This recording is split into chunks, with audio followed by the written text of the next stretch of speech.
The drama surrounding the Indiana Fever this offseason feels less like a typical free agency saga and more like a slow, emotional unraveling of a team trying to figure out who they really are. What should have been a quiet few months of rest and recovery exploded into chaos when Kelsey Mitchell, the player who had carried Indiana through its darkest stretches, posted a cryptic message that set the entire WNBA community on fire. It wasn't just what she said, it was how she said it. The tone, the timing, the mystery. Every word felt like a farewell disguised as poetry. Fans read it once, twice, and then again, looking for meaning between the lines. 0 gone. Her number. Her identity. Her presence. Gone where, though? That was the question that haunted everyone. Kelsey Mitchell wasn't some bench warmer venting on social media.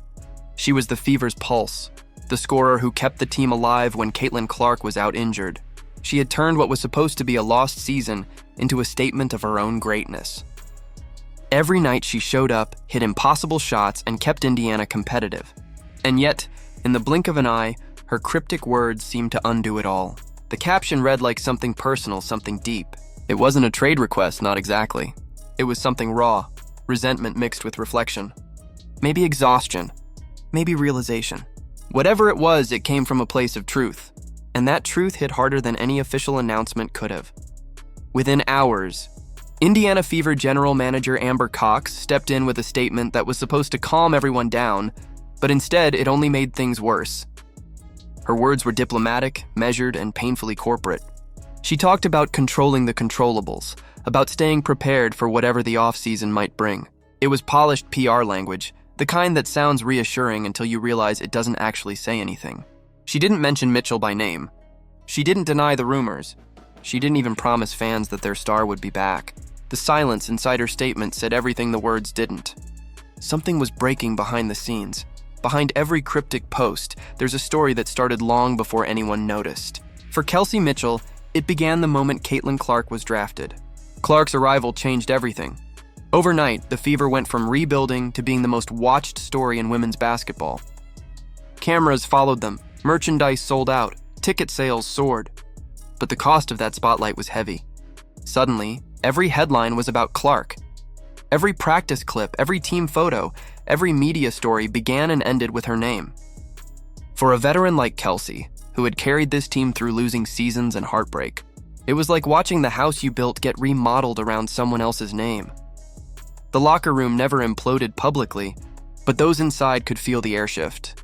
Practices became tenser, interviews shorter. Kelsey was professional but distant. She wasn't jealous of Clark, she respected her.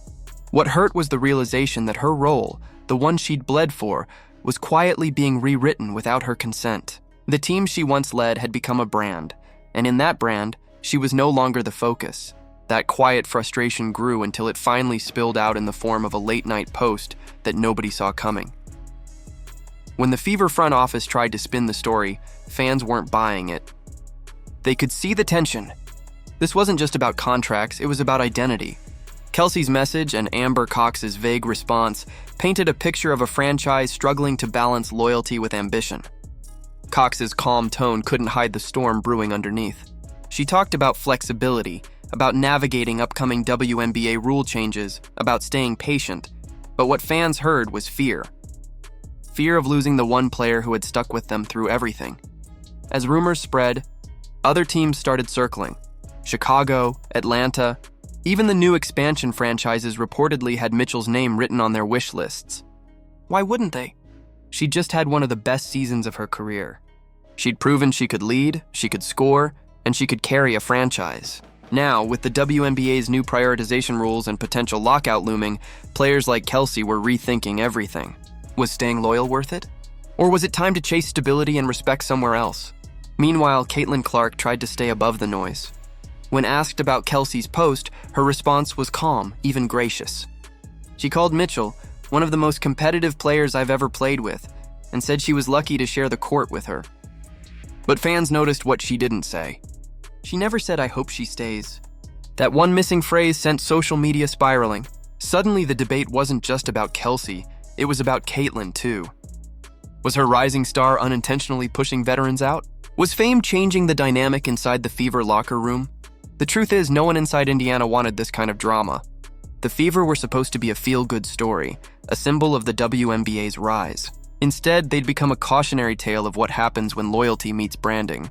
Behind the scenes, the front office scrambled to keep things together. They reached out to Kelsey's camp, tried to reassure her that she was still valued, still part of their future.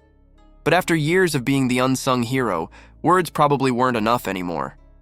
Caitlin Clark's star power brought hope and visibility to the Fever, but it also brought imbalance. Kelsey Mitchell represented the old soul of the team, gritty, humble, built from the ground up. Clark represented the new era, flashy, marketable, global. Two leaders, two styles, one franchise caught in between. And as much as the team tried to merge those worlds, something always felt slightly off. Mitchell's quiet leadership was being overshadowed by a new kind of spotlight, one that she hadn't signed up for. By the time the offseason hit full stride, Kelsey's silence had become the loudest story in basketball. Reporters stopped asking if she'd leave. They started asking when.